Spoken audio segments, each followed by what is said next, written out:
టమాటాలు అయితే మగ్గ పెట్టేసుకున్నాను. నెక్స్ట్ పోపు అయితే కొంచెం రెడీ చేసేసుకున్నాను. ఇంగువైతే ఇంగువ, కొత్తిమీర అయితే కొత్తిమీర. మీకు దేనికో అర్థమైపోయి ఉంటుంది. నేను టమాటా పెరుగు పచ్చడి, ఒక చిక్కటి పెరుగు ఉంటే చాలా బాగుంటుంది పెరుగు పచ్చళ్ళకి. అలానే ఎక్కువ కూడా పట్టదు, కమ్మగా ఉంటుంది పచ్చడి. టేస్ట్ అయితే మాత్రం అద్భుతంగా ఉంటుంది. మీకు చాలా రోజుల తర్వాత మాత్రం చూపిస్తున్నాను. కొంచెం ఇంగువ అయితే వేసుకున్నాను, కొత్తిమీర లేదు కాబట్టి. చాలా టేస్ట్ అయితే అద్భుతంగా ఉంటుంది. ఒక్కొక్కసారి మనకి కర్రీస్ లేనప్పుడు ఇలా ఈ విధంగా పెరుగు పచ్చడి చేసుకుంటే తింటే మొత్తం అన్నం అంతా తినేయచ్చండి. ఈవేళ నేను చేసే ఐటమ్స్లో ఈవేళ టమాటా పెరుగు పచ్చడి ఒకటి, ఆ పైన ముద్దపప్పు.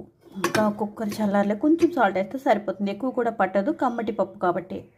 మీకు నేను చాలా రోజులైందండి బండ పచ్చడి చేసి, అలా అందులో మళ్ళీ టమాటా పచ్చడి చాలా బాగుంటుంది. టేస్ట్ అయితే మాత్రం మిక్సీలో కన్నా ఇలా చాలా బాగుంటుంది. ఇట్టే నెలైపోయిందండి. టమాటాలు కూడా వేసేసుకుందాం. ఇందులో చింతపండు వేయవలసిన పని లేదు.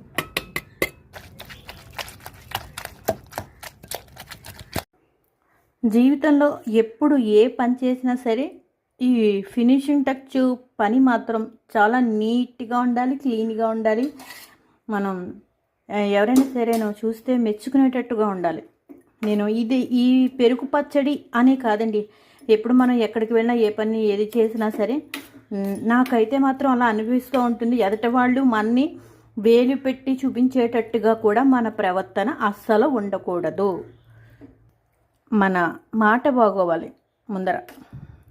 మన మనసులో ఉన్న బాధలన్నీ మన ఇంట్లో పెట్టేసుకుని మన గడప లోపలే వదిలేసుకుని గడప అవతల హ్యాపీగా ఉందామండి.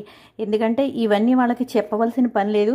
నేను నా యూట్యూబర్స్ కూడా నేను చెప్తున్నానండి, ఏ బాధలో ఉన్నా సరే నేను ఫేర్గా ఇంచక్క హ్యాపీగా మాట్లాడుకుని నా ఆనందాన్ని నేను ఎవరికైనా పంచుకోవాలి అనుకుంటాను తప్పించి, ఏ బాధలో ఉన్నా అందరికీ ఉన్నాయి మనం చెప్పి మళ్ళీ ఇంకోళ్ళ బాధ మనం రెట్టింపు చేయకూడదండి.